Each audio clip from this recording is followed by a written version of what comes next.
እግዚአብሔር በእርግጥ መሐሪ ከሆነ ለምን ሔዋንንና አዳምን ምሕረት አላደረገላቸውም የሚል ጥያቄ ነው የመጣው። እግዚአብሔር መሐሪ ነው የሚለው ሐሳብ እርግጥ የሚያጠራጥር አይደለም። እግዚአብሔር መሐሪ ነው ወይ? አዎ። ሔዋንና አዳም ለምን ምሕረት አልተደረገላቸውም የሚለውን ጥያቄ ከመመለሳችን በፊት በእርግጥ እግዚአብሔር ለአዳምና ለሔዋን ምሕረት አላደረገላቸውም ወይስ አድርጎላቸዋል? ይህንን ሐሳብ ከመጽሐፍ ቅዱስ ከዘፍጥረት ምዕራፍ 3 ብንመለከት ደስ ይለኛል። መጽሐፍ ቅዱስ ሲጀምር ዘፍጥረት ምዕራፍ 3 ላይ ምንድነው የሚለው?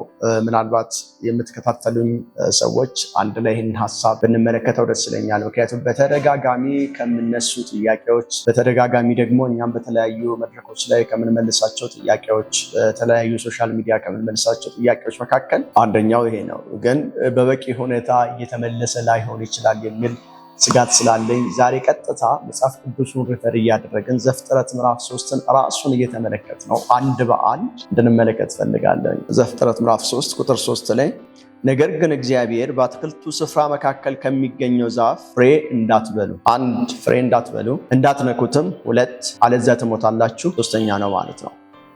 እግዚአብሔር በዚህ ቦታ ላይ ሲናገር ለአዳምና ለሔዋን የነገራቸው ትእዛዝ ነው። አዳምና ሔዋን ፌል ያደረጉትም ደግሞ አለመታዘዝ ነው። እግዚአብሔር ከነገራቸው በኋላ ካስጠነቀቃቸው በኋላ በአትክልቱ ቦታ ላይ ከሚበሉ ዛፎች ሁሉ እንዲበሉ ተነግሯቸዋል። በአትክልቱ መካከል ግን ከምትገኘዋ ከአንደኛዋ ላይ ግን ፍሬ አትብሉ ማለት ይሄ ታማኝነትን የመመዘኛ ልጆቼ ይታዘዙኛል አይታዘዙኝም የሚለውን እግዚአብሔር የሚያበት መንገድ ነበር። ብዙ የሚበሉትን ፍሬ ሰጥቷቸዋል። ብዙ ጥሩ ነገሮች የሚያፈሩትን ፍሬዎች ሰጥቷቸዋል። እነኛን ዛፎች ፈቅዶላቸዋል። ከነኛ መካከል ግን አንዷን ብቻ አትብሉ አለ። ከሺህ ውስጥ አንዱን እንዳትነካ እንደማለት ነው። አዳምና ሔዋን እንዳትነኩ ተብለዋል፣ አትብሉ ተብለዋል። ከበላችሁ ግን ትሞታላችሁ ተብለዋል። ኮንሲኩዌንስንም እግዚአብሔር አስቀምጦታል ማለት አትንኩት፣ አትብሉት፣ ከበላችሁ ግን ትሞታላችሁ። ስለዚህ ትእዛዝ ነው፣ ውጤቱ የሚታወቅ ትእዛዝ ነው ማለት ነው። ስለዚህ በዚህ ሐሳብ ውስጥ ምንድነው የሆነው ካልን እግዚአብሔር የተናገረው ነገር ከነ ኮንሲኩዌንሱ ተቀምጦላቸው ሳለ በራሳቸው ፍላጎት በነፃ ፍላጎታቸው የወደዱትና የፈለጉትን ነገር አዳምና ሔዋን ማድረጋቸውን ከዚህ ጥቅስ ላይ እንማራለን። ስለዚህ ፍሪ ዊል የሚባል ነገር አለ። ነፃ ፍላጎት፣ የሰው ልጅ የፈለገውን የወደደውን ነገር ያደርጋል። ክርስቶስን የመረጥነው በምርጫችን ነው።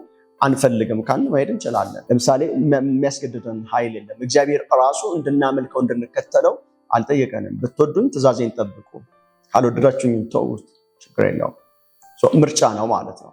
የምርጫ አምላክ ስለሆነ ምርጫ ሰጥቷል። በዚህ ምርጫ ውስጥ ግን ሔዋን ምርጫዋን ተጠቅማ ወደ ምን እንዳደረገች እንመለከታለን። ለምሳሌ ከዚህ ክፍል ቀጥሎ በምናየው ክፍል ላይ ዘፍጥረት ምዕራፍ 3 ቁጥር 4 ላይ እባቡ ሴቲቱን እንዲህ አላት፣ መሞትን እንኳን አትሞቱም። ከፍሬው በበላችሁ ጊዜ ዓይናችሁ እንደሚከፈትና መልካምና ክፉን በማወቅ እንደ እግዚአብሔር እንደምትሆኑ እግዚአብሔር ስለሚያውቅ ነው አላት። ስለዚህ እግዚአብሔር ያለበት ሞቲቭ ትክክል አይደለም ብሎ ሲያስረዳት ሔዋን አምናለታለች። እባቡ እግዚአብሔር አትንኩ ያለበት ምክንያት እግዚአብሔር እንደሱ እንድትሆኑ ስለማይፈልግ ነው። እንደሱ አዋቂ እንድትሆኑ ስለማይፈልግ ነው። ስለዚህ ሔዋን ውስጥ ምን አለ ማለት ነው? እንደ እግዚአብሔር የመሆን ፍላጎት አለ ማለት ነው። የሰው ልጅ ውስጥ እንደ እግዚአብሔር ለመሆን መፈለግ አለ ማለት ነው። ስለዚህ እንደ እግዚአብሔር ለመሆን ከፈለግሽ ይህንን ፍሬ መብላት አለብሽ ብሎ ነው ያሳመናት። ሔዋን እንደ ራሷ ሳይሆን እንደ እግዚአብሔር እንደ ፍጡር ሳይሆን እንደ አምላክ መሆንን ተመኝታለች ማለት ነው። ስለዚህ ከዛ በኋላ ምን አደረገላት? ሴቲቱም የዛፉ ፍሬ ለመብል መልካም እንደሆነ ለዓይን የሚያስደስትና ጥበብንም ለማግኘት የሚያጓጓ እንደሆነ ባየች ጊዜ፣ አሁን አጓጓት። ለመብል መልካም ነው፣ ጥበብን ደግሞ የሚያስገኝ እንደሆነ ባየች ጊዜ ጓጓች። መጓጓቱ የመጣው ጥበብን ሊያስገኝ ነው ብላ ነው አክሰፕት አድርጋለች። አት ዘ ሴም ታይም የእግዚአብሔርን ትእዛዝ ኦቨርራይድ አድርጋለች። እግዚአብሔር የተናገረውን ነገር ሽራለች። ሽራ ግን እባቡ ያላትን ነገር ተቀብላለች። ከዛ ምን ሆነች? ከዚያ በኋላ እንደ እግዚአብሔር እንደምትሆኑም እግዚአብሔር ስለሚያውቅ ነው። ሴቲቱም የዛፉ ፍሬ ለመብልም መልካም ለዓይን የሚያስደስትና ጥበብን ለማግኘት የሚያጓጓ እንደሆነ ባየች ጊዜ ከፍሬው ወስዳ በላች፣ ከእርሷም ጋር ለነበረው ለባሏ ሰጠች፣ እርሱም በላ። የሁለቱም ዓይኖች ተከፈቱ፣ ራቁታቸው መሆናቸውንም ተገነዘቡ። ስለዚህ የበለስ ቅጠል ሰፍተው አገለደሙ። በመጀመሪያ የተሳሳቱት ነገር እግዚአብሔርን ባለመታዘዝ ነው። እግዚአብሔር በምንድን ነው የፈተናቸው? ይታዘዙኛል አይታዘዙኝም የሚለውን ነገር ነው የፈተነው። ስለዚህ አልታዘዙም። ስለዚህ በአዳምና በሔዋን ልብ ውስጥ ምን ኖሯል ማለት ነው? እግዚአብሔርን ለመሆን መፈለግ አለ ማለት ነው። ኖሯል በቃ ይሄ ነገር ማለት ነው። እና ከእግዚአብሔር ቃል ይልቅ የእባቡን ቃል ደግሞ መስማት፣ ከዛም ደግሞ እባቡን መታዘዝ ሆኗል ማለት ነው። ቀጥሎ ግን እግዚአብሔር ለምን አልማራቸውም? መሐሪ ከሆነ ይቅር ባይ ከሆነ አዳምንና ሔዋንን ለምን አልማራቸውም ለሚለው ጥያቄ አጭር መልስ ምንድነው መሆን የሚችለው? አዳምና ሔዋን ነፃ ፈቃዳቸውን ተጠቅሞ ኃጢአት እንደሰሩ ነፃ ፈቃዳቸውን ተጠቅሞ ግን እግዚአብሔርን ይቅርታ መጠየቅ አልቻሉ፣ ምሕረት መጠየቅ አልቻሉ። ጌታው ያሳዝነንሃል፣ በድለንሃል፣ ይቅር በለን አላል። ሔዋን አልጠየቀች፣ አዳም አልጠየቀም። ለምን አልጠየቁም የሚለውን ልንጠይቅ ራሳችን ይገባል። እግዚአብሔር በነፃ ፍላጎት የሚሰራ አምላክ ከሆነ ምርጫችንን የሚያከብርልን ከሆነ በምርጫቸው ሄደው እንደበሉ ሁሉ በምርጫቸው ግን እግዚአብሔርን ምሕረት መለመን ይችሉ ነበረ። መጽሐፍ ቅዱስ ስለዚህ ሐሳብ ምን ይላልና አንዳንድ ነገሮች ከዚህ ጋር ወረድ ብለን ብንመለከት በደንብ መልስ መልሱልናል። ዛሬ በደንብ ዳሰሳ እንድናደርገው የፈለኩበት ምክንያት ቃል በቃል መጽሐፍ ቅዱሱ ሐሳብ ላይ ብንሄድ ምናልባት ለብዙዎቻችን መልስ ይሆናል። ብዙ ጊዜ ተመልሶ ብዙ ሰዎች ሳቲስፋይድ ያልሆኑበት ምክንያት ምናልባት እንደዚሁ የነገርናቸው ሊሆን ይችላል የሚል ስጋት ስላለብኝ ነው። እስቲ እዚሁ ምዕራፍ 3 ላይ ከ8 ጀምሮ ያለውን እንመልከት። ቀኑ መሸት ሲል እግዚአብሔር በአትክልቱ ስፍራ ሲመላለስ አዳምና ሔዋን ድምፁን ሰምተው ከእግዚአብሔር አምላክ ፊት በዛፎቹ መካከል ተሸሸጉ። እስከዛሬ ድረስ ተሸሽገው አያውቁም። እግዚአብሔር አምላክም ግን አዳምን ተጣርቶ የት ነህ አለው። አዳምም ድምፅህን በአትክልቱ ስፍራ ሰማው፣ ፈራው፣ ተሸሸጉም ብሎ መለሰለት። ቁጥር 11 ላይ እግዚአብሔር እንደዚህ እያለ ይቀጥላል። ራቁትን መሆንህን ማን ነገረ? እስከዛሬ ድረስ አልነበርክም ወይ ነው። በጣም ኢምፕረስ የሚያደርገን ነገር ራቁትን መሆንን ማን ነገረ? አሁን ሰውዬው እውቀት ሆኖ አግኝቷል ማለት ነው። ራቁትን መሆንን ማን ነገረ? እስከዛሬስ ራቁትን አልነበርኩም። አሁን የእግዚአብሔር ጸጋ ነው የተለያቸው። አዳምና ሔዋን የተለያቸው የእግዚአብሔር ጸጋ ነው፣ የእግዚአብሔር ክብር ነው የተለያቸው። ክብር ስለተለያቸው ራቁታቸውን መሆናቸውን አወቁ። በእርግጥ በኖሩበት በዛ ዘመን ውስጥ ወይም ደግሞ እግዚአብሔርን ሲታዘዙ በነበሩበት በቆዩበት ጊዜ ላይ እግዚአብሔር ጸጋ ልብሷቸው ስለነበረ ራቁት ቢሆኑም ራቁትነታቸውን አይታዩም ነበረ። ኃጢአት ሲሰሩ ግን ወይም ደግሞ እግዚአብሔር አታድርጉ ያላቸውን ነገር ማድረግ ሲጀምሩ ያ ጸጋ ስለተለያቸው ራቁት መሆናቸውን ነባሉ። እግዚአብሔር አሁን እቺን ነው ሪፈር እያደረጋት ያለው። እሺ መልካም፣ ራቁት መሆንህን ማን ነገረ? እግዚአብሔር ያደረገውን ነገር ሁሉ ያውቃል። ሔዋን ያደረገችውን ነገር ሁሉ ያውቃል። ስለማያውቅ አይደለም። አሁንም ምን ይላል? እድል እየሰጣቸው ነበር። ለአዳም እድል ተሰጥቶታል፣ ለሔዋንም እድል ተሰጥቷል፣ ለእባቡም እድል ተሰጥቷል። ወይ እባቡ ሲጀመርም የተጣለ ነው፣ አሳሳች ነው። ለሱ ምንም እድል የለውም። ኦልሬዲ እድል ግን የነበረው እባብ በነበረበት ቦታ መኖር ይችል ነበር ማለት እባብ ከዛ ቀን ከርግማን በፊት እግዚአብሔር ከመርገሙ በፊት እባብ እንደዛ አይነት እንስሳ ነበር እና በምድር የሚሳብ እንስሳ የሆነው ከርግማኑ በኋላ ስለሆነ ማለት ነው። ከዛ አዳም እንደዚህ እያለ ጠይቀዋል እግዚአብሔር። እርሱ እንዳትበላ ብዬ ካዘዝኩ ዛፍ በላህን አለው። አሁን እዚህ ጋር ነው የሚጀምረው ጉዳዩ። በላህን ብሎ ሲጠይቀው ምናልባት መልሱ መሆን የነበረበት እግዚአብሔር ይፈልግ የነበረው መልስ እንደ ቤተሰብ መሪ አዳምን የጠየቀበት ምክንያት እንደ ቤተሰብ መሪ ነው የጠየቀው። ባል የቤተሰብ መሪ ነው ስለሚል፣ ስለዚህ እንደ ቤተሰብ መሪ አዳምን ጠየቀ። የሆነውን ነገር ሁሉ እግዚአብሔር አልፋና ኦሜጋ ስለሆነ ያውቃል። ሲጠይቅ ግን እግዚአብሔርን አዳም እንደዚህ እያለ ነው። እግዚአብሔር ከአዳም ምን ነበር ይፈልግ የነበረው? ጌታ ሆይ ያሳዝነንሃል፣ በድለንሃል፣ አጠፋን፣ በቃ ተሳሳትን፣ ጌታ ሆይ ይቅር በለን፣ የምናወራበት አንደበት የለን፣ በቃ አንተ ማረን፣ ይቅር በለን እንዲል ነበር የሚፈልገው እግዚአብሔር።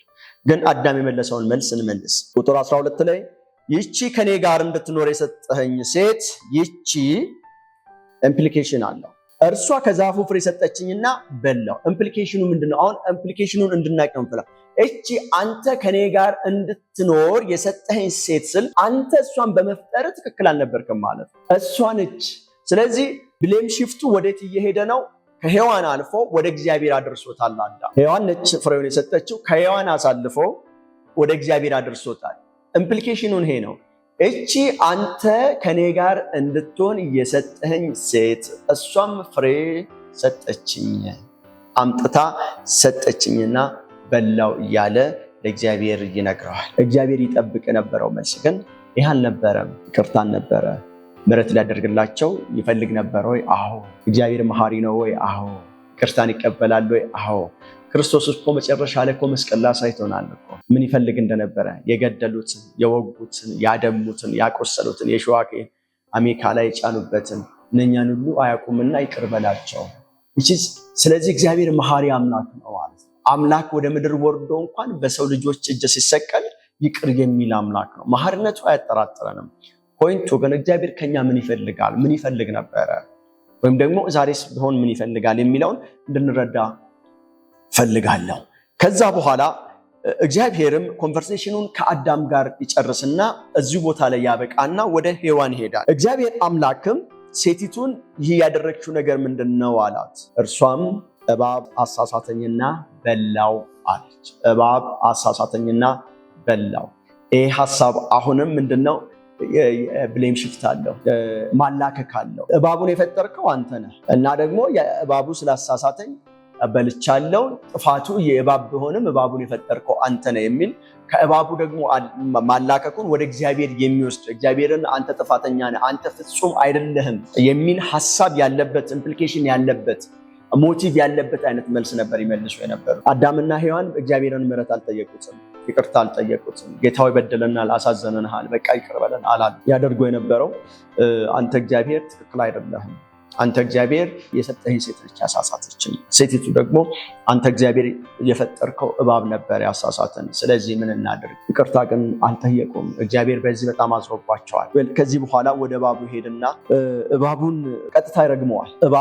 በእባብ ተመስሎ የመጣው ሰይጣን ስለሆነ ሰይጣንን ቀጥታ ነው የሚረግመው፣ ቀጥታ ይረግመዋል እና ከእሱ ጋር ኮንቨርሴሽን ብዙ አይኖረውም። በቃ ቀጥታ ይረግመዋል።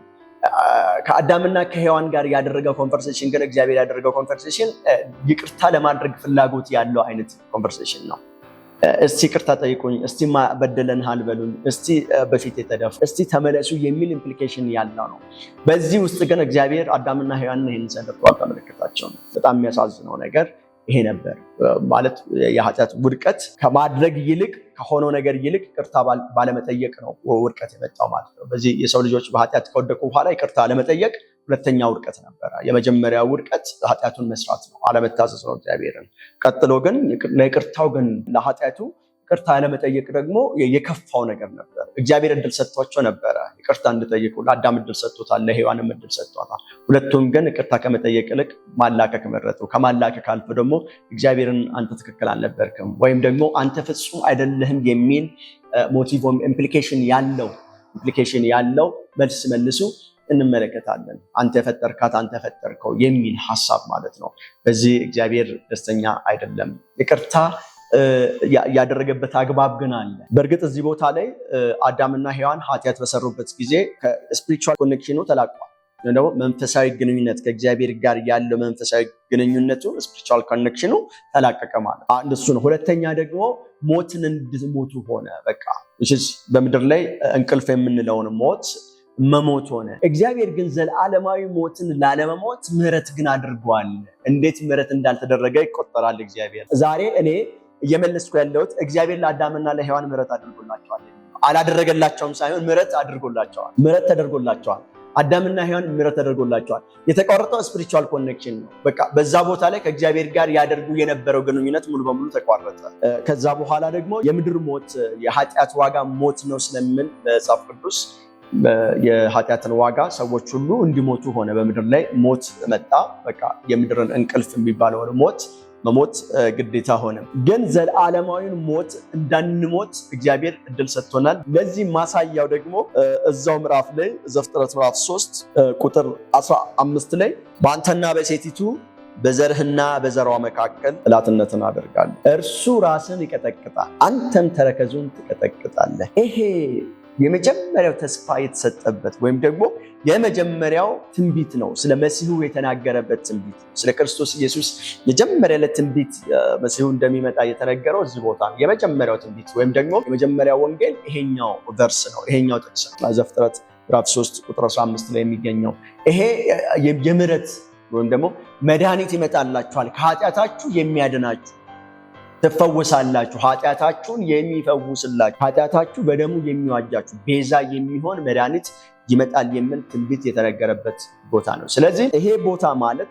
ለአዳምና ለሔዋን እግዚአብሔር ምሕረት እንዳደረገላቸው ማሳያ ነው። አዳምና ሔዋን ከሰሩት ኃጢአት የተነሳ እኔና እናንተ ቶታሊ መጥፋት ነበረብን፣ ፔሪሽ ማድረግ ነበረብን፣ ዘላለማዊ ሕይወት ሊኖረን አይገባም ነበር። ግን ክርስቶስ ኢየሱስ ጣልቃ እንደገባ ለአዳምና ለሔዋንም ደግሞ በዚሁ ጥቅስ ላይ በዚሁ ቦታ ላይ ምሕረት እንዳደረገላቸው ለእኛም ደግሞ ምሕረት እንዳደረገልን ማሳያ ነው። አዳምና ሔዋን ምሕረት ተደርጎላቸዋል ወይ? አዎ ተደርጎላቸዋል።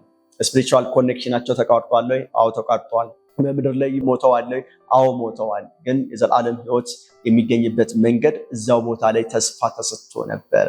ስለዚህ እግዚአብሔር ለአዳምና ለሔዋን ምሕረት አድርጎላቸዋል የሚል ጽኑ እምነት አለኝ። አመሰግናለሁ።